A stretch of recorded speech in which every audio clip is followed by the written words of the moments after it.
High সুপ্রিয় দর্শকবৃন্দ, all in one বাংলার পক্ষ থেকে আপনাদের সবাইকে স্বাগত জানাচ্ছি আজকের এই ভিডিও টিউটোরিয়ালে। আজকের এই টিউটোরিয়ালে আমি আপনাদের দেখাবো কিভাবে গ্রামীণ ফোনের কল হিস্ট্রি চেক করতে হয়। গ্রামীণ ফোনের কল হিস্ট্রি চেক করতে গেলে অনেকগুলো অপশনে পাবেন। গ্রামীণ ফোনের call history, manage FNF, FNF number delete করতে পারবেন, রিমুভ করতে পারবেন এবং অ্যাড করতে পারবেন।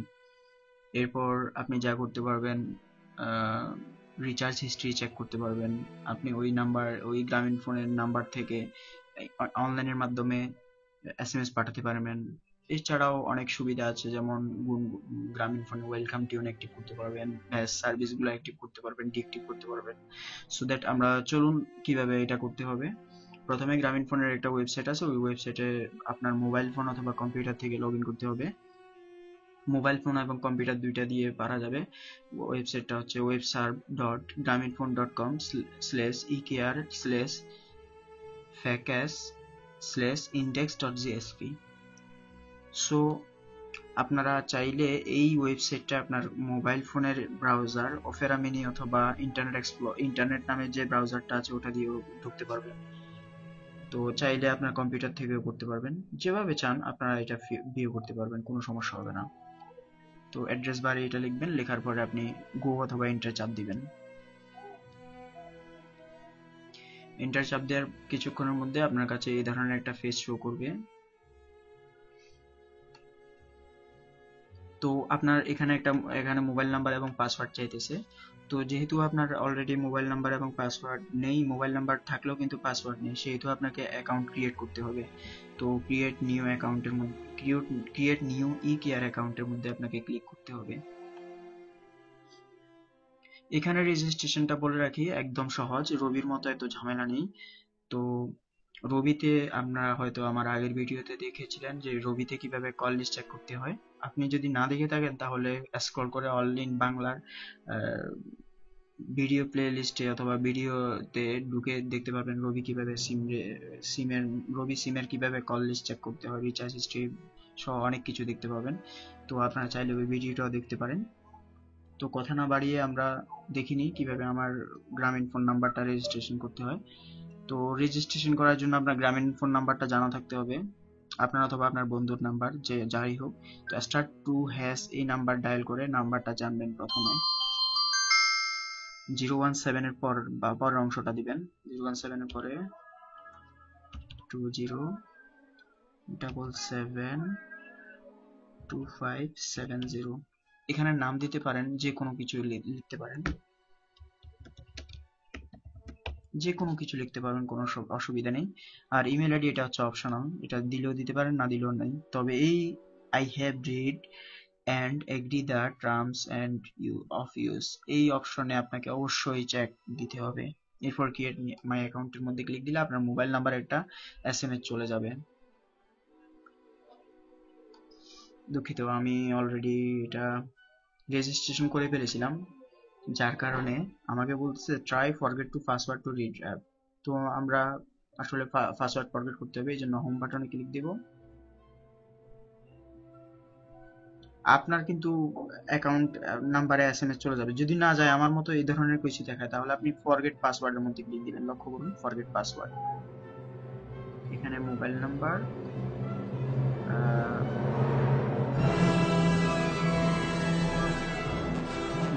চাইছে,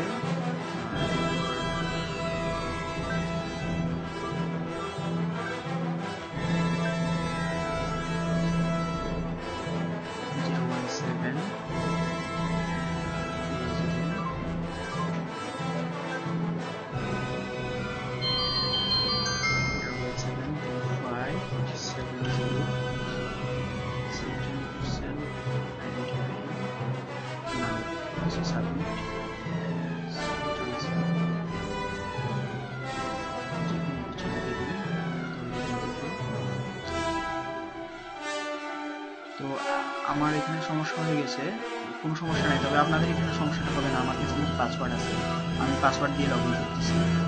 আমাকে অলরেডি তারা একটা এসএমএস করেছিল, 072 772570। এবার আমি পাসওয়ার্ডটা লিখব। আপনাদের সুবিধার্থে আমি পাসওয়ার্ডটা এখানে দেখি, প্রথমে লিখব, তারপর এখানে লিখব D876RQB1।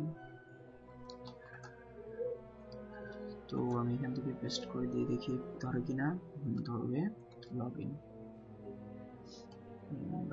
আপনার ইচ্ছা করলে আপনার মোবাইল, ব্যক্তিগত মোবাইল হলে তাহলে রিমেম্বার দিবেন, অথবা না হলে দিবেন না। রিমেম্বার দিলে একটা সুবিধা কি, পরবর্তীতে আপনার কাছে আর চাইবে না। তো এখন তারা এখানে পাসওয়ার্ড পরিবর্তন করার জন্য বলছে। তো কারেন্ট পাসওয়ার্ডের জায়গায় আমি এখান থেকে বর্তমান পাসওয়ার্ডটা দিয়ে দিলাম কপি করে। ইচ্ছা করলে আপনারা দেখে লিখতে পারেন। আর নিউ পাসওয়ার্ডের জায়গায় আমি দিব নতুন একটা পাসওয়ার্ড।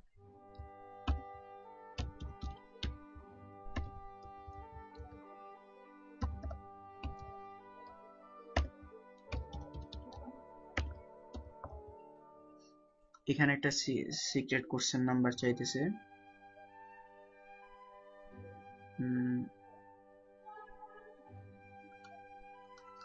তো এখানে আমি আমার ফেনী লিখে দিই, আমার হোম ডিস্ট্রিক্ট।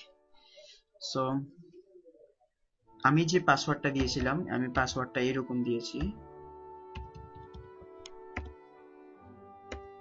লক্ষ্য করুন, DELL @123. বড় হাতের Z, ছোট হাতের I, ছোট হাতের A। দেখি এটা ধরে কিনা। Change password.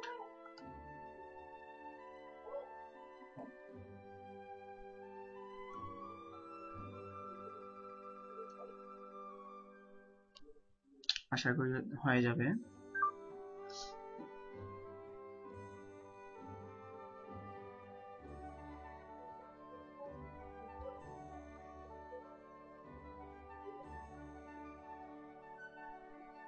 হয়ে গেছে। এবার আমরা কল লিস্ট চেক করব। দেখুন এখানে নেম আসছে, প্ল্যান আসছে, প্রাইস প্ল্যান আসছে, এখানে ফিন নাম্বার আসছে, পাক নাম্বার আসছে, ফিন 2 আসছে, পাক 2 আসছে, কারেন্ট ব্যালেন্স আসছে, স্ট্যাটাস আসছে। এখানে আমরা কল লিস্ট চেক করার জন্য এখানে দিব।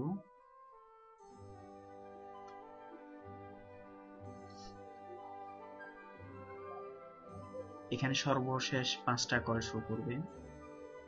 আর এখানে রিচার্জ এবং এখানে সর্বশেষ 5টা শো করবে। তবে যেহেতু শো করছে না, আমরা এটা 30 দিনে দেখব।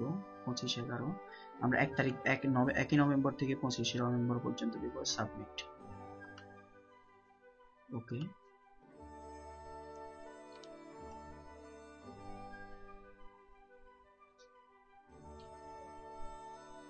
এটা সম্পূর্ণ ফ্রি সার্ভিস আপনাদের জন্য, এটা সম্পূর্ণ ফ্রি। আপনারা এটা ব্যবহার করে আপনি কোনো ধরনের ঝামেলা ছাড়াই এটা ব্যবহার করতে পারবেন দেশ এবং দেশের বাইরে থেকে। দুঃখিত, এই সিম থেকে কোনো দিকে কথা হয়নি, যার কারণে কোনো কল এটা শো করছে না। আসলে এই সিমটা হচ্ছে ফ্লেক্সিলোডের সিম। আমার ব্যক্তিগত সব সিমে আমি ব্যবহার করে ফেলেছি, ইন্টারনেট অ্যাক্টিভ করে, রেজিস্ট্রেশন করে ফেলেছি, এই জন্য আমি এটা করতে পারছি না। তারপর আমি দেখিয়ে দেবো অন্য একটা নাম্বার দিয়ে। এবার আমরা যেতে পারি কল ডিটেলস, এখান থেকে FNF, যদি কোনো FNF থেকে থাকে তাহলে মাই সার্ভিসে গিয়ে FNF। এরপরে এখানে internet, welcome to with SMS analysis, এখান থেকে আপনি SMS পাঠাতে পারবেন।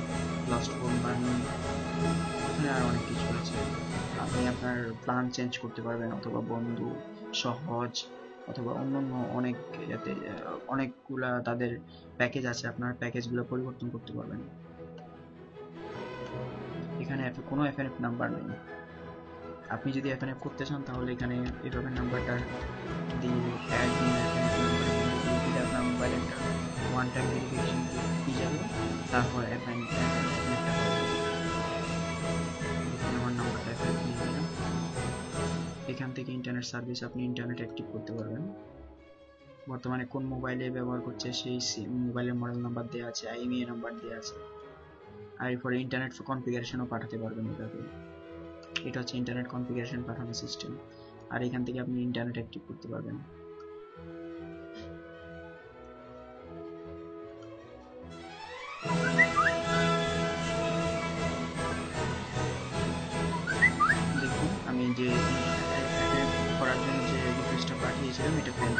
আসতেছে, আর আমার মোবাইলে অনেকগুলো এসএমএস আসতেছে, দেখি কি অবস্থা। পেন্ডিং আছে সেটা জানানো হচ্ছে, আর ইন্টারনেট সেটিং করে আসছে। এরপরে আপনি এখান থেকে এসএমএস পাঠাতে পারবেন। আপনার এই নাম্বারটা শো করবে, যে নাম্বারটা দিয়ে এসএমএসটা পাঠাবেন এই নাম্বারটা। আচ্ছা, এখন টেম্পোরারি বন্ধ আছে, তো আবার আবার আসবে এই অপশনটি। তো আপনাকে এখানে কল লিস্ট না দেখালে কি হবে, আমি অন্য একটা নাম্বার দিয়ে কল হিস্ট্রিটা দেখিয়ে দিচ্ছি। একটু সাবধানে please।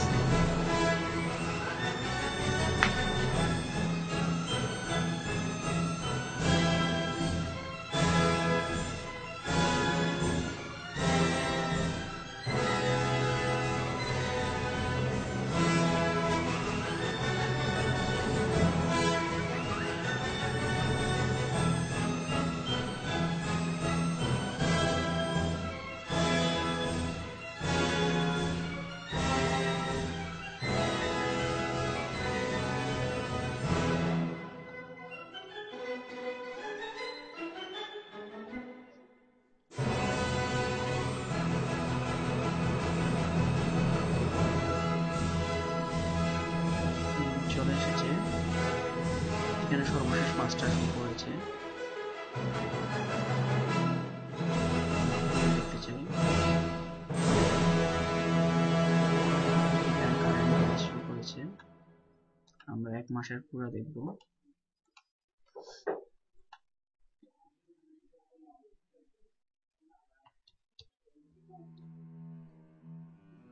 1 মাসের পুরো চলে এসেছে। এটা হচ্ছে ইন, অর্থাৎ ইনকামিং কল এসেছে, এই জন্য কোনো চার্জ কাটা হয়নি। আর এটা হচ্ছে আউট, এই জন্য চার্জ কাটা হয়েছে। দেখুন ইনকামিং আউটগোয়িং দুইটাই শো করেছে, এভাবে আপনারা দেখতে পারবেন। এরপর আমরা দেখতে পাবো এফএনএফ নাম্বার, এখানে কোনো এফএনএফ নেই, আর এই সিমে কোনো এফএনএফ নেই। এখান থেকে আপনার ইন্টারনেট প্যাকেজ অ্যাক্টিভ করতে পারবেন, এর আগেও দেখিয়েছি আপনাদেরকে। এটা কোন মোবাইল মডেল নাম্বার এবং সবগুলো আসছে। এবং আপনি এখান থেকে আপনার কল ডিটেলস এখানে ওয়েলকাম টিউন এখান থেকে সেট করতে পারবেন। আর রিচার্জ হিস্ট্রিটা দেখতে পারবেন, রিচার্জ হিস্ট্রিটা প্রথম পেজে হোম, এখান থেকে আপনার প্ল্যান পরিবর্তন করতে পারবেন।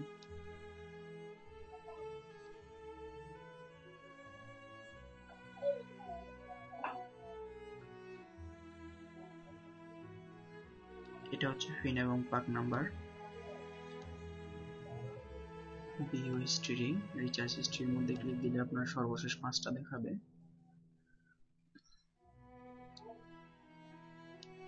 সর্বশেষ 5টা শো করেনি, মনে হয় এই মাসের মধ্যে কোনো রিচার্জ হয়নি এই কারণে। তবে যদি ডেট এন্ড টাইম রেঞ্জ দেওয়া হয়, সিলেক্ট করে দেওয়া হয় কল লিস্টের মতো, ওইরকম করলে শো করবে রিচার্জ হিস্ট্রি নো ফাউন্ড, অর্থাৎ এই মাসের ভিতরে কোনো রিচার্জ করা হয়নি, যার কারণে রিচার্জ হিস্ট্রিটা শো করেনি। তো এরপর আপনার যখন দেখা শেষ হয়ে যাবে তখন লগ আউটের মধ্যে বের হয়ে যাবেন। ভিডিওটি দেখার জন্য আপনাদেরকে অসংখ্য ধন্যবাদ, আর সাথে থাকুন আমাদের সাথেই। সাবস্ক্রাইব বাটনে ক্লিক করতে ভুলবেন না, আর ভিডিওটিতে যদি আপনাদের হেল্পফুল হয়ে থাকে তাহলে লাইক করুন এবং আপনার বন্ধুদের মধ্যে শেয়ার করে জ্ঞানের আলো ছড়িয়ে দিন। ধন্যবাদ আপনাকে ভিডিওটি দেখার জন্য।